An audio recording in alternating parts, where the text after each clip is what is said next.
ராஜேந்திரா, பரிகாரங்கிறது இப்போ யார் மேலேயாவது கோபப்பட்டா செய்யற ஒண்ணா, இல்ல அது அடுத்தவங்களுக்காகவும் செய்யப்படுற ஒரு செயலான்னு சொல்லுங்க.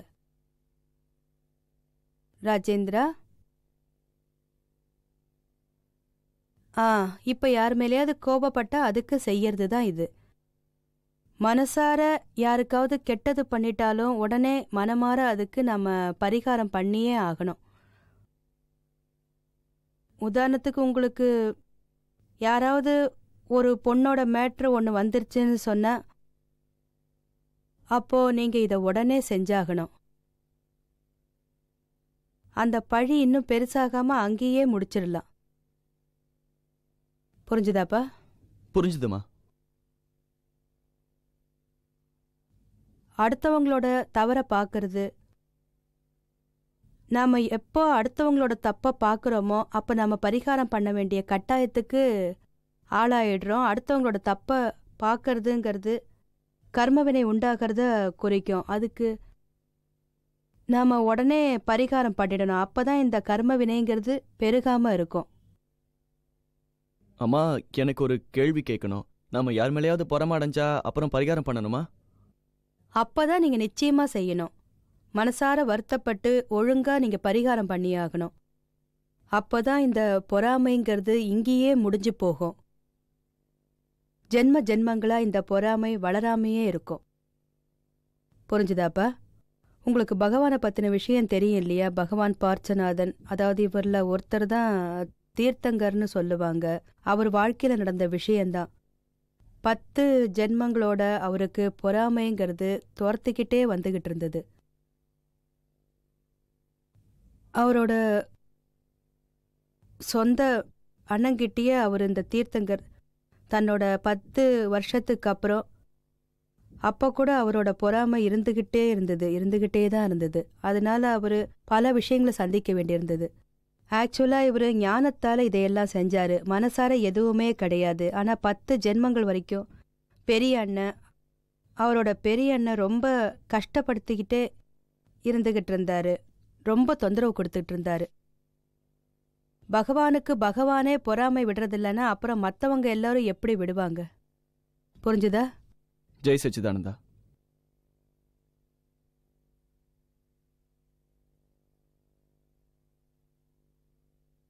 பவுனேஷ், இந்த உலகத்துல கஷ்டங்கிறது திரும்ப திரும்ப ஏன் வந்துகிட்டே இருக்கு? அது என்னன்னா, உங்களுக்கு என்ன கஷ்டம் வருதோ அது உங்களோட பாவ கர்ம வினையினால உண்டாகிற ஒரு விஷயங்கிறத புரிஞ்சுக்கங்க. உங்களோட பாவ கர்ம வினையோட பலன்தான் இது. இந்த காரணத்தினால தான் உங்களுக்கு துக்கம் வருது, கஷ்டங்களும் வருது. உங்களோட புண்ணிய கர்ம வினை இருந்தா உங்களுக்கு சுகம் கிடைக்குது. ஸோ நீங்க என்ன பண்ணிருக்கீங்களோ அதுக்கு தகுந்த மாதிரி தான் வரும். மிகப்பெரிய அளவில் நீங்க அடுத்தவங்களுக்கு கஷ்டத்தை கொடுத்துருக்கலாம். பாவம் எப்படி வருது? அடுத்தவங்களுக்கு கஷ்டம் கொடுக்கறதுனால தான் பாவம் அதிகமாகுது. நல்லது செஞ்சா உங்களுக்கு புண்ணியம் வந்து சேருது. புரிஞ்சுதாப்பா? புரிஞ்சுதுமா. இதுல நம்ம போன ஜென்மத்துல பண்ண காரியங்களால தான் இந்த ஜென்மத்துல நமக்கு கஷ்டங்கள் வருது. இனிமே நம்ம எந்த பாவ காரியங்களும் செய்யாம இருக்கலாம். அப்ப மறுபடியும் நமக்கு எந்த ஒரு துக்கமும் வராம இருக்கும். என்னோட அடுத்த கேள்வி, நமக்கு அமையிற சூழ்நிலைகள் எந்த மாதிரியா செயல்படணும்? இது ஞானத்தினாலயா,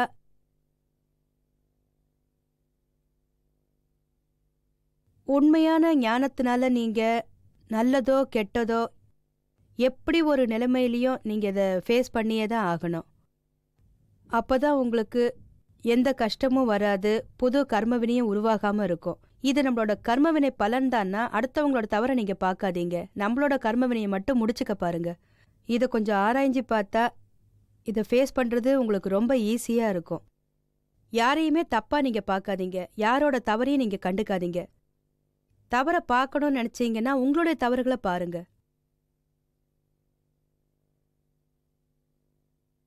நாம நம்மளோட போட்டிகளை எப்படி முடிக்க முடியும் அப்படிங்கறத எனக்கு கொஞ்சம் விளக்கி சொல்லுங்க. அதாவது சூழ்நிலையால வர்றதுதான் போட்டிங்கிறது. அதான் இதுவும் ஒரு சூழ்நிலையால வந்திருக்கிறது. ரொம்ப தேங்க்ஸ்மா.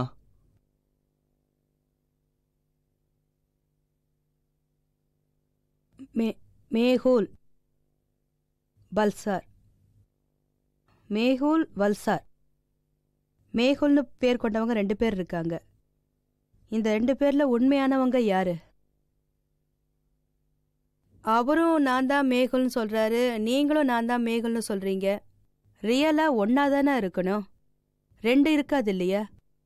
ஸோ இப்போ வெட்ட வெளிச்சமா அது தெரியுது. நான் மேகுல்ங்கிறது ரியலா தான், அது ரிலேட்டிவ்ல இல்லை. ரியலா நீங்க ஒன்று தான், ஆத்மா, சுத்த ஆத்மா. ரிலேட்டிவ்ங்கிறது வகை வகையானது, எண்ண முடியாதது. புரிஞ்சுதாப்பா? மேஹோல் எழுதியிருக்காரு, கேர்ள்ஸு கிட்ட அட்ராக்ட் ஆகிறது ஒரு புது ஜென்மத்தோட தொடக்கமா,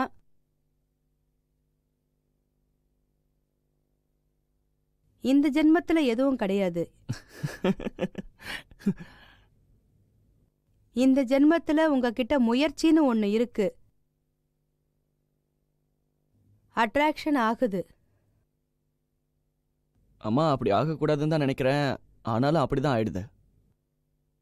ஆ, இந்த மாதிரி சமயத்துல தான் நீங்க விழிப்புணர்ச்சியோட இருக்கணும். அட்ராக்ஷன் ஆயிடுச்சுன்னா அதில் மட்டும் நீங்க சைன் போட்டுடாதீங்க. எனக்கு ஆசையே இல்லை, எனக்கு அட்ராக்ஷன் ஆகத்தான் செய்யுது, ஆனா எனக்கு ஆசை இல்லை. புரிஞ்சுதாப்பா? நீங்க உடனே பரிகாரம் பண்ண ஆரம்பிச்சிருங்க. பரிகாரம் பண்ண ஆரம்பிச்ச உடனேயே அப்புறம் நீங்க மேல போக மாட்டீங்க, உங்களுக்கு அங்கேயே அது முடிஞ்சு போயிடுது. முதல்ல நிச்சயம் பண்ணுங்க, இதுல நாம விழுந்துடக்கூடாது, இது நம்மள கீழே தள்ளி விடுறதுக்கான வழிகள், கீழே விழ வேண்டாம், நம்ம மேல போகணும்னு நினைங்க. புரிஞ்சுதா? மனசார வருத்தப்பட்டு பரிகாரம் பண்ணிட்டா இந்த விஷயம் அங்கேயே கிளியர் ஆயிடும். கேர்ள்ஸு கிட்ட அட்ராக்ஷன் ஆகாம இருக்கிறதுக்கு என்ன வழின்னு எனக்கு சொல்லுங்கம்மான்னு கேட்டிருக்காரு. அது என்னன்னா, இப்போதைக்கு உங்களோட வயசு அந்த மாதிரி தான் இருக்கும், சகிச்சுக்கவும் தெரியாது, புரிஞ்சுக்கிறதுக்கும் உங்களுக்கு தெரியாது. 2த்துக்குமே நடுவில் இருக்கிற நிலை. மெச்சூரிட்டின்னு ஒன்று இருந்தா இதுல என்ன யூஸ்ன்னு யோசிச்சு காரியங்களை செய்யலாம். இப்போதைக்கு என்ன பண்ணணும்னா, படிப்பு தான் முதலா இருக்கணும், அப்பா அம்மாவுக்கு சந்தோஷத்தை கொடுக்கறது தான். என்னோட கடமைகள் என்னவோ அதை சரியான வகையில நீங்க செய்யணும். சும்மா ஒரு அட்ராக்ஷனால என்ன இருக்க போகுது சொல்லுங்க? அந்த மாதிரி தான் நானும் நினைக்கிறேன். அப்படி இருந்தாலும் இந்த மாதிரி தான் ஆயிடுது. ஏன்னா அங்க என் ஃப்ரெண்டு ஒருத்தன் இருக்கான், அவன் ஃப்ரெண்ட்ஸ் கூட இப்படி தான் இருக்காங்க. செய்யக்கூடாதுன்னு நினைச்சாலும் இதுதான் நடக்குது. அந்த மாதிரி ஃப்ரெண்ட்ஸுங்களோட ஃப்ரெண்ட்ஷிப் வச்சுக்கிறது நல்லது கிடையாது. அவங்க கூட படிக்கிறவங்க தான், அதனால இந்த மாதிரி விஷயம் பேசினா நீங்க உடனே எழுந்து போயிடுங்க, எனக்கு பேசுறதுக்கு இன்ட்ரெஸ்ட் இல்லைன்னு சொல்லிடுங்க. அவங்க எந்த விஷயமானாலும் இருக்கட்டும், யாரை பத்தி வேணாலும் பேசட்டும், ஆனா நீங்க மனசுல பாதிப்பை உண்டாக்கிக்க கூடாது. கஷ்டம் எங்க ஆரம்பிக்குதுன்னா, ஃப்ரெண்ட்ஸ் இந்த விஷயத்துல ஏத்தி விடுறதுனால தான். என்னென்னவோ வந்து சொல்லுவாங்க, இதனால என்ன ஆகும், அகங்காரம் உடனே அங்க வந்து நான் என்ன இழிச்சவாயினா, நான் பெரிய ஆளு அப்படின்னு மனசு சொல்ல ஆரம்பிக்கும். அவங்க சொல்றத சொல்லிக்கிட்டே இருக்கட்டும், எனக்கு என்ன யூஸ்ன்னு நான் பாத்துக்குவேன்னு நீங்க அவங்க கிட்ட சொல்லிடுங்க. நாம நம்மள காப்பாத்திக்கிறதுக்காக எது வேணாலும் செய்யறதுக்கு தயாரா இருக்கணும். ஒருவேளை இதுக்குள்ள நீங்க விழுந்துட்டீங்கன்னா இதுலேருந்து நீங்க எப்படி வெளியில வருவீங்க? வாழ்க்கையே முழுக்க கெட்டு போயிடுமே. புரியுதா? உன்னை காப்பாத்திக்கோ, படிக்கிற சமயத்துல பரவாயில்ல, விளையாடுற நேரத்துலயும் பரவாயில்லங்களா, ஆனா இந்த மாதிரி விஷயங்களை பேசும்போது அங்கிருந்து நீங்க எழுந்து போயிடுங்க. ஆக்சுவலா அவங்க கூடலாம் நான் பேசுறதே கிடையாது, எப்பவுமே பேசுறது இல்ல. ரொம்ப நல்ல விஷயம், நல்ல காரியம்தான். பரிகாரம் நீங்க பண்ணிக்கிட்டே இருங்க. சப்போஸ் உங்களுக்கு ஒரு பொண்ணுகிட்ட திரும்ப திரும்ப அட்ராக்ஷன் ஆகிக்கிட்டே இருந்ததுன்னு சொன்னா அப்பவே இது ரொம்ப டேஞ்சர்னு நீங்க புரிஞ்சுக்கணும்.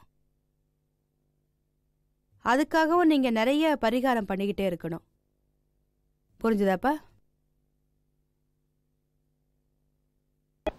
ஹார்டி எழுதியிருக்காரு, ஞான தீட்சைக்கு அப்புறம் நான் சுத்த ஆத்மாவா இருக்கிற ஞாபகத்தோட இருக்கேன். பட் ரிலேட்டிவ்ல இத சொல்றதுக்கு இது என்னோட அம்மா அப்பாவுக்கு கர்ம வினைய உண்டாக்கும்னு சொல்றாங்க. மோட்சத்துக்கு போக இது தடையா இருக்குமா? ரியலா அம்மா அப்பா இருந்தா அதனால என்ன ஆயிடுச்சு? ரிலேட்டிவ்ல இது கிடையாது. அது ஒத்துக்க வேண்டிய ஒண்ணுதானே? அப்படி இல்ல, அவங்க ஏன் பையன் ஏன் தம்பிங்கிற வகையில சொல்றாங்க இல்லையா? அப்போ கர்மவினை உண்டாகத்தானே செய்யுது. ரியல்ல என் பையன் என் தம்பின்னு இருந்தா நிச்சயமா கர்ம வினைங்கிறது உண்டாகும். ரியல்ல இல்லையே, ரிலேட்டிவ்ல இருக்கிறதுனால ஒன்றும் ஆகாது. ரியல்ல அவங்களும் சுத்த ஆத்மா, நானும் சுத்த ஆத்மா, இந்த விழிப்புணர்ச்சியோட இருக்கணும். அதோட ரிலேட்டிவ்ல உங்களோட கடமை என்னவோ அதை முடிச்சிருங்க நல்ல வகையில. ஜெய் சச்சிதானந்தா. கேவல், பாவ் நகர். கேவல் கேட்டிருக்காரு, இந்த 3 பகவான்கள் பிரம்மா விஷ்ணு மகேஸ்வரன் யார்? இதெல்லாம் உண்மையா இல்ல பொய்யா? இந்த அவதாரங்கிறது என்ன? ராமரோட 6வது அவதாரம், கிருஷ்ணரோட 8வது அவதாரம்.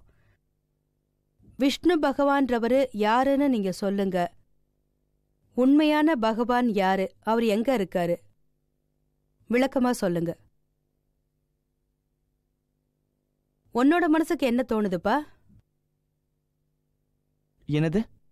இந்த அவதாரம்னா என்ன? பிரம்மா விஷ்ணு மகேஸ்வரன் யாரு? உண்மை பொய் உள் மனசுக்கு என்ன உண்மை தோணுது? இது. உண்மைனா அவர் எங்க இருக்காரு தெரியுமா? சொர்க்கத்துல. சொர்க்கத்துல இங்கேருந்து புண்ணியம் பண்ணினவங்க போனாங்க, நல்லது செஞ்சவங்களுக்கு தான் சொர்க்க கதிங்கிறது கிடைக்கும். யாராவது இறந்து போயிட்டா சொர்க்கவாசி ஆயிட்டாங்கன்னு சொல்றோம். சொர்க்கத்துக்கு போயிட்டாருன்னு நாம சொல்லிக்கிறோம், அவர் போறாரா இல்லையான்னு தெரியாது. ஆனா நாம அப்படி சொல்லிக்கிட்டு இருக்கோம். எதுக்கு தேவையில்லாம நரகத்துக்கு போறாருன்னு நாம சொல்லணும் இல்லையா? எல்லாரும் சொர்க்கத்துக்கு போயிட்டு அது சொர்க்க வாசல் ஆயிடுச்சுன்னா அதுக்கப்புறம் பகவான் எப்படி அங்க இருக்க முடியும்? இதெல்லாம் கதிகள். தேவகதி, சொர்க்ககதி, நரககதி, மனுஷகதி. மனுஷலோகம், தேவலோகம், பாதாள லோகம் இதெல்லாமே கதிகள் தான், ஸ்தானங்கள் பிரம்மாண்டத்துல இருக்கு. அதோட இந்த பிரம்மா விஷ்ணு மகேஸ்வரன்கிறவரு, நாம இது தத்துவ ஞான திருஷ்டியோட பார்த்தோம்னா இந்த 3மே உங்களுக்கு உருவங்கள் தான். புரிஞ்சுதாப்பா? உருவங்கள் தான். அதாவது நீங்க அப்போ கேஜில படிக்க போயிருக்கீங்க, ஏபிசிடி கத்துக்கிட்டீங்க இல்லையா? ஆ. உங்களுக்கு ஸ்ட்ரைட்டா ஏபிசிடின்னு எழுத கத்து கொடுத்தாங்களா? இல்ல, எந்த வகையா கத்து கொடுத்தாங்க? ட்ரேஸ் பண்ணி எழுதுறோம். என்ன? ட்ரேஸ் பண்ணி எழுதுறோம். இல்ல, எழுதுறதுக்காக போர்டில் ஏபிசிடின்னு சார்ட் பண்றாங்க இல்லையா? அதுல ஆ. ஸ்ட்ரைட்டா ஏபிசிடின்னு இருக்குமா இல்ல வேற ஏதாவது இருக்குமா? டாட்ஸ் எல்லாம் இருக்கும். இல்ல, ஏ ஃபார் ஆப்பிள் கேஜில ஆ. சொல்லித்தராங்க இல்லையா? A for apple, B for bat, C for cat இதெல்லாம் சொல்லி கொடுத்தாங்க. D for dog. இது கூட பிக்சர் வச்சு தானே கத்து கொடுத்தாங்க. ஆமா. 3-4 வயசு குட்டி பையன் இருக்கான் இல்லையா? அந்த குழந்தை உடனே உங்களுக்கு ஏபிசிடின்னு கத்துக்குமா? அதுக்கு ஞாபகம் இருக்கணும். அப்ப என்ன சொல்றோம்? நீ டெய்லி ஆப்பிள் சாப்பிட்றியன்னு சொன்னா அது உடனே ஞாபகம் வச்சுக்கும். அதாவது ஆப்பிள் கூட ஏங்கிற லெட்டரை அது ஞாபகம் வச்சுக்கும். பேட்டை வச்சு விளையாடுறதுனால பீன்னு பேட்லேருந்து அது பியை ஞாபகம் வச்சுக்கும். கேட்டை பார்க்குது, கேட்லேருந்து சீயை தான் நினைவு வச்சுக்கும். புரிஞ்சுதா? உண்மையிலேயே ஆப்பிள், பேட், கேட், டாக் இதெல்லாம் ஏபிசிடியே கிடையாது. இதெல்லாம் உருவங்கள் தான். ஏ கத்துக்கிறதுக்காக, ஏ புரிஞ்சுக்கிறதுக்காக ஆப்பிள் அது உருவங்கள்னு சொல்றோம். ஆப்பிள், பேட் எல்லாம் இதுக்கு வேண்டியது ஏ தான். இதே வகையில தான் பிரம்மா விஷ்ணு மகேஸ்வரன்கிற உருவங்கள். இயற்கைக்கு 3 குணங்கள் இருக்கு. சத்துவ, ரஜ, தமோ குணங்கள். இந்த 3 குணங்கள் 3 அதிதேவதைகள்னு சொல்றோம். 3 குணங்கள் உருவங்கள் பிரம்மா விஷ்ணு மகேஸ்வரன். புரிஞ்சுதாப்பா? தமோ குணம்னா கோபம் போன்றவைகள் தான் தமோ குணங்கள். உருவங்கள்ல மகேஸ்வரனை தான் நாம் ஒப்பிடுறோம். மகேஸ்வரன் எப்படின்னு தமோ குணம் கொண்டவர். ஆக்சுவலாக தமோ குணங்கிறது நம்மளோட இயற்கை வெளிப்பாடு தான். நமக்கு கோபம் வருது இல்லையா, ஆமா. ரஜோகுணம். ஒரு இடத்துல இருக்க மாட்டாங்க, நாள் முழுக்க ஏதாவது ஒரு வேலை செஞ்சுக்கிட்டே இருப்பாங்க, அங்கே ஓடுறது இங்கே ஓடுறதுன்னு இப்படியே இருப்பாங்க. இதை தான் ரஜோகுணம்னு சொல்லுவாங்க. இந்த மாதிரி இயற்கை குணம் இருக்கிறவங்க இருக்காங்க இல்லையா. ரஜோகுணம் விஷ்ணுவுக்கு ஒப்பிடுவாங்க, விஷ்ணுவோட உருவம் கொடுத்துருக்காங்க. கடைசியா இந்த சத்துவ குணம் பிரம்மான்னு சொல்லப்படுது. சத்துவ குணம் சாத்வீகமா இருக்கும், எல்லா குணங்கள்லையும் நல்ல வகையா இருக்கும். இந்த மாதிரி கூட சில சமயத்துல அமையும். அதோட உதாரணமா தான் இதெல்லாம் சொல்லியிருக்காங்க. புரிஞ்சுதாப்பா? இதெல்லாம் உருவங்கள் தான். சாஸ்திரங்கள்லேயே 3 குணங்களுக்கும் 3 சத்தேவதைகள்னு சொல்லப்பட்டிருக்கு. இதுல நீங்க தத்துவ ஞானத்தை பத்தி தெரிஞ்சுக்கிறதுக்கு போனீங்கன்னா இதெல்லாம் உங்களுக்கு புரிய வரும். ஆனா யாருக்கு இந்த சூட்சம விஷயங்கள் புரியாம இருக்கோ அவங்களுக்கெல்லாம் இந்த 3 குணங்களையும் பகவானை நினைச்சு பூஜை பண்ணிக்கிட்டு இருக்காங்க. அப்படி செஞ்சதுக்கு அப்புறமாவது அவங்களுக்கு நாம ஏன் செய்யறோம், எதுக்கு செய்யறோங்கிற விஷயமெல்லாம் அவங்களுக்கு புரிய வரலாம். விஷயங்களை தேடி கண்டுபிடிச்சு ஒரு நாளைக்கு உண்மை புரிய வரும். இந்த இந்த ஸ்ரீமந்தர் சுவாமிங்கிறவர் யாரு? அவர் ஒரு மனுஷர் தான், இந்த உலகத்துல பிறந்தவர். அவருக்குள்ள இருக்கிற பகவான், அதாவது உண்மையான ஆத்மா அவருக்குள்ள எப்பவும் இருந்துகிட்டே தான் இருக்காரு, எல்லாரோட உள்ளேயும் இருக்காரு. ஆத்மா தான் பரமாத்மான்னு சொல்றோம் இல்லையா, அதுதான் உண்மையானது. ஒவ்வொரு உயிருக்குள்ளேயும் அது இருக்கு. அது என்னன்னு விளக்கமா புரிஞ்சுக்கிட்டு அடையாளத்தை தெரிஞ்சுக்கணும், அதுதான் எல்லாருக்குமே நல்லது. அதோட யாருக்கு இது பரிபூர்ணமா விளங்கிடுச்சோ அவங்கள நம்ம பகவான்னு சொல்றோம். ஸ்ரீமந்தர் சுவாமியையும் இந்த நிலையில தான் உருவகப்படுத்துறோம். சரீரம் அப்படியே தான் இருக்கு. கிருஷ்ண பகவான் ராம பகவானோட சரீரங்கள் இருந்தது கிடையாது. ஆனா இவரோடது இப்பவும் இருந்துகிட்டே தான் இருக்கு. அதனாலதான் இவரை நிகழ்கால தீர்த்தங்கர்னு சொல்றாங்க. இந்த மாதிரி விஷயங்களை தெரிஞ்சுக்கிட்டாங்கன்னா ஒருத்தர் நிச்சயமா மோட்சத்துக்கு போயிடலாம். எல்லா பகவானும் நீங்க சொல்றீங்கல்ல, ராம பகவான், கிருஷ்ண பகவான், மகாவீர் பகவான், இவங்க எல்லாரும் மோட்சத்துக்கு போறதுக்காகவே அவங்க வாழ்ந்து காட்டியிருக்காங்க. அதோட போகும்போது வழியில உண்மைகளுக்கு உண்மையான ஞானம், மோட்சத்துக்கான வழிகளையும் அவங்க சொன்னாங்க. மோட்சம் போறதுக்கான வழிய சொல்ல அவங்க ஒரு பெரிய காரணமா இருந்திருக்காங்க. புரிஞ்சுதாப்பா? என்னோட அடுத்த கேள்வி, என்னோட சின்ன வயசா இருக்கும்போது பொழுது விடியறதுக்கு முன்னாலேயே நான் எழுந்து அம்மாவையும் எழுப்புவேன். ஆனா இப்ப என்ன ஆகுதுன்னா அலாரமும் வைக்கிறேன், அதுவும் கத்துது, அம்மாவும் சொல்லிக்கிட்டு இருக்காங்க. ஆனா என்னால எழுந்திருக்க முடிய மாட்டேங்குது. எழுந்திருக்க முடியறது இல்லையா? ஆமா. தூக்கத்திலேயே அலாரம் அடிச்சு முடிஞ்சிடுதா? முதல்ல நான் எழுந்த அம்மாவையும் எழுப்பிடுவேன், இப்ப என்னால முடியல. ராத்திரில லேட்டா தூங்குறியா? இல்ல, தினமும் ஒரே மாதிரி தான் தூங்குறேன். இது சோம்பேறித்தனம். என்னம்மா? தூக்கத்தால சோம்பேறித்தனம் அதிகமாயிடுச்சுங்கிற. அதுக்கு இப்ப என்ன செய்யணுமா? ஒண்ணு வேண்டாம், சீக்கிரம் எழுந்துக்கணும்னு நீ முடிவு பண்ணிக்க. ராத்திரில தூங்கும்போது நிச்சயம் பண்ணிக்க. ஒழுங்கா எழுந்திருக்கணும்னு நினைச்சு நீங்க தூங்க போனா சரி. அம்மா, நான் எக்ஸாமினேஷன்ல 85% மார்க் ரிசல்ட் வரும்னு எக்ஸ்பெக்ட் பண்ணினேன். ஆனா அவ்வளோ மார்க் வரதில்ல, கொஞ்சம் கம்மியாக தான் வருது. 82% தான் கிடைக்குது. ரொம்ப கஷ்டப்பட்டு படித்தேன், நல்லாவும் எழுதினேன், பேப்பரும் ஈஸியாக தான் இருந்தது. ஒருவேளை நீங்க ஓவர் கான்சன்ட்ரேஷனோட இருந்துட்டீங்களோ? ஏன்னா நாமளே பேப்பர்ல எழுதுறோம், நாமளே செக் பண்றோம், நாமளே மார்க்கும் போட்டுக்கிறோம். அதனால 2-3 மார்க் அதிகமாக இருக்கலாம். ஆனால் டீச்சர்ஸ் இருக்காங்களே, உங்களுக்கு மார்க் போடுறாங்க இல்லையா, அந்த டீச்சர் உங்களை யாரோ மாதிரி தான் நினைப்பாங்க. நாம் நமக்குன்னு மார்க் போடுறோம். இனிமே கொஞ்சம் அண்டர்ஸ்டாண்ட் பண்ணிக்கிட்டு நீங்கள் அதிகமாக படிங்க.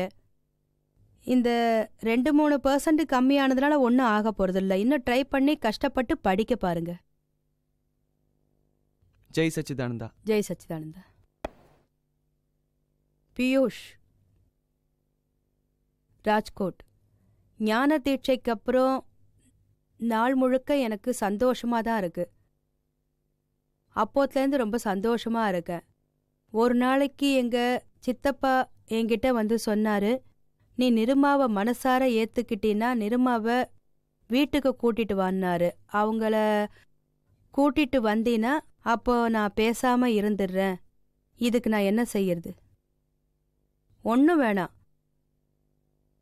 சித்தப்பா கிட்ட நிருமா இங்க வருவாங்களா? நீங்க தான் அவங்கள அங்க போய் பார்க்கணும்னு சொல்லுங்க. நீங்க முதல்ல வாங்க. உங்களோட பாவனை என்ன, உங்களோட இன்ட்ரெஸ்ட் என்னங்கறத பெருக்கிக்குங்க. அதுக்கப்புறமா நீங்க மத்தத பத்தி யோசனை பண்ணலாமே. சரிம்மா.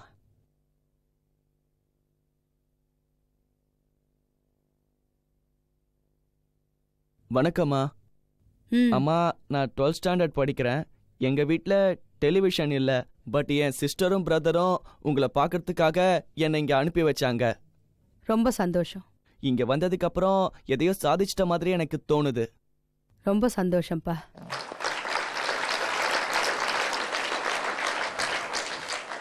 அம்மா, இப்ப என்னோட கேள்வி என்னன்னா, அது நீங்க வந்து எங்க இருந்து வரீங்க? பீகார்ல இருந்து வந்திருக்கேன். அப்படியா? ஆறாலேருந்து. ஆறாலேருந்து. இப்பெல்லாம் தர்மங்கிற பேர்ல நிறைய சண்டைகள் நடக்குது. யாரெல்லாமோ டிஃப்ரெண்டான விஷயங்களை சொல்றாங்க. அவங்களும் ஞானிகள் தான். அவங்களுக்கும் ஒரு வகையான தர்மங்கிற பேர்ல எல்லாருமே சண்டை போட்டுட்டு இருக்காங்கன்னு தெரியும். ஒரே ஒருத்தர் மட்டும் உலகத்துல இருக்கணும்னு இருந்தா அது சரி வருமாமா? இது நிச்சயமா நடக்காது. எவ்வளவோ நிறைய விஷயங்கள், யார் இத கண்ட்ரோல் பண்றது? அதாவது ஒவ்வொரு கிராமங்கள்லையும், ஒவ்வொரு சிட்டிலையும், ஒவ்வொரு வீட்லையும், ஒவ்வொரு ஃபேமிலிலையும் ஒவ்வொருத்தரோட எண்ணங்கள் தனித்தனியான வகையில இருக்கு.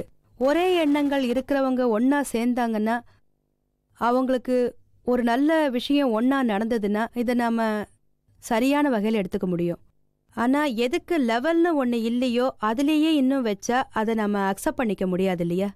அப்படின்னா இந்த தர்மம் சம்பிரதாயங்கள் தவறே இல்லை, ரொம்ப கரெக்டான ஒன்று. ஏன்னா இவ்வளோ பெரிய உலகத்தில் எவ்வளவோ தனித்தனியான அண்டர்ஸ்டாண்டிங் இருக்குது. அவங்கவுங்க கிராஸ்பிக் லெவல் தனித்தனியானது. அந்த கணக்கு வச்சு தான் அவங்களுக்கு கிடைச்சிது. அதாவது கேஜிலேருந்து பிஹெச்டி வரைக்கும் தனித்தனியான ஸ்டாண்டர்ட்ஸ் இருக்கு இல்லையா?